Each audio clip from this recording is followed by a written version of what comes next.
Hindi. Thank you, Rowan.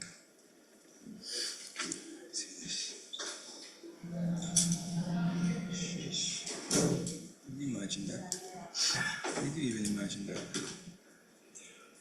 Welcome to our post-game press conference. We are joined by our player of the game, Alec Toton, and Coach Franco Atienza of Converge. Coach, you mentioned how that win against Terra Firma was a character win. How did that somehow prepare or equip you for this game tonight, especially that it's another grinded out game? Okay. Yeah. First of all, we thank God for this win, and credit also to the other team. They're a good team. Great coaches also on the other side. Now, yeah. Whenever you play a close game, well, if given a choice whether to play a blowout game on our favor or a close game, but assured of win, we would choose the close game because that will build character. Kasi you can replicate all the other scenarios in practice. One thing that you cannot replicate is the pressure, right? And you get that from playoffs, you get that from games like this, you get that from series, one game, sudden deaths. We played that against Terra Firma. We were able somehow to pass that test. And then right now here, it was tooth and nail in the first half. We got a bit of control on the third quarter, but this is a good team. Meralco is a champion team, and they got back. Actually, we were down, I think, at the end of third. And then it was another battle, scratch and claw, fourth quarter. We're just glad that our players held on. Our import was there. And of course, this guy showed up. He got to work.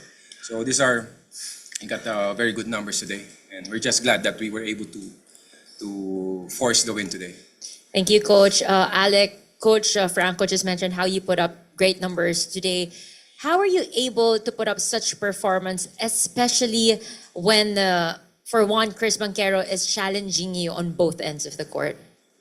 For me, I really just want to give my best for my team to win, qualify for the playoffs, and that's something that we missed last conference, and we really wanted it bad this game. So this game was really close for us to clinch the playoff spot. So really just trying to prove something for us to get over that hump.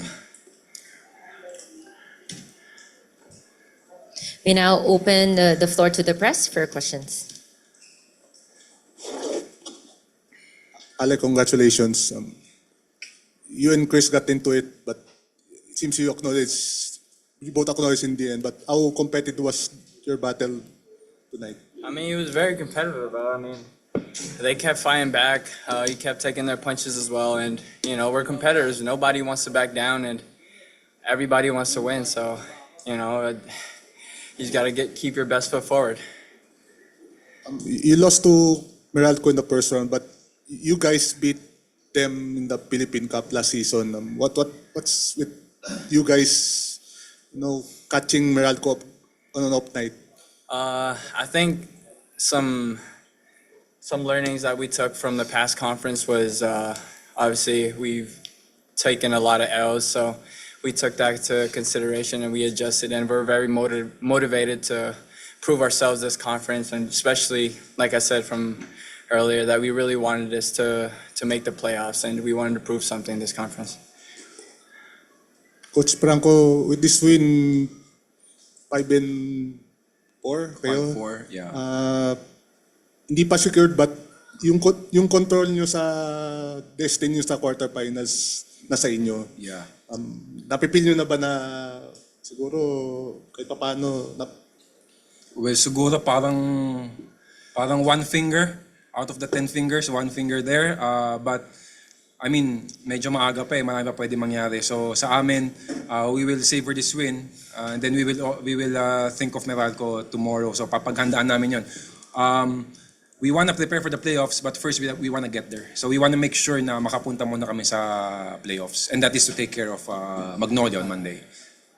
Alec, 5 points in the last 2 minutes of the game. Can you talk about how you've progressed as someone who's willing to take those type of baskets, especially in the clutch moments?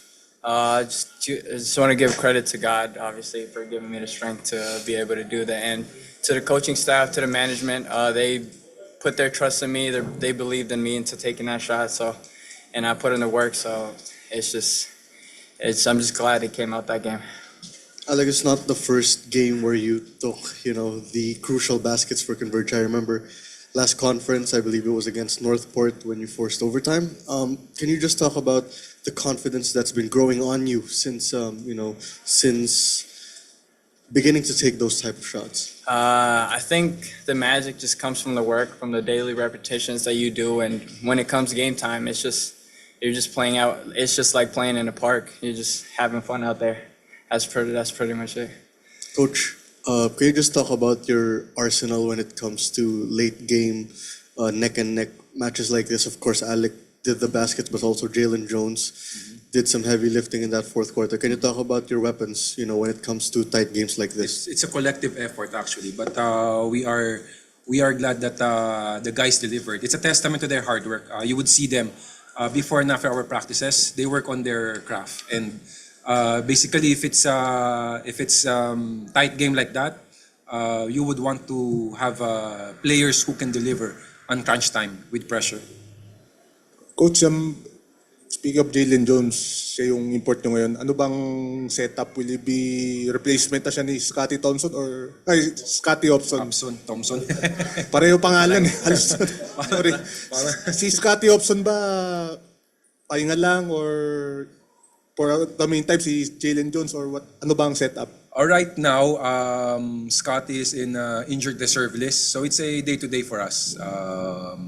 We want to keep him there as an option, so we will continue to evaluate yung prognosis niya. Day-to-day from our medical team, medyo day-to-day siya.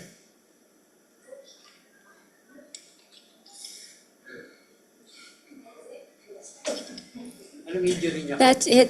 Yung hip flexor. Hip flexor injury. Coach, just before I close, Go ahead.